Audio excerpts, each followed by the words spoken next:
Pani poslankyňa Nachtmanová. Pán poslanec Krajniak, prepáčte, ale vaše vystúpenie bolo skutočne veľmi, veľmi lacno populistické. Vy ťažíte z toho, alebo spoliehate sa na to, že ľudia nepoznajú obsah Lisabonskej zmluvy.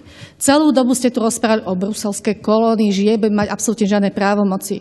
Tak ja dovolím si pre krátkosť času iba jeden článok 3a, odsek 2. Únia rešpektuje rovnosť členských štátov pred zmluvami, ako aj ich národnú identitu obsiahnutú v ich základných politických a ústavných systémoch vrátane regionálnych a miestnych samospráv.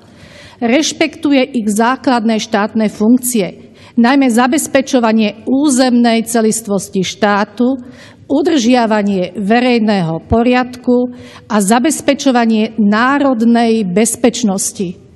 Predovšetkým národná bezpečnosť ostáva vo výlučnej zodpovednosti každého členského štátu.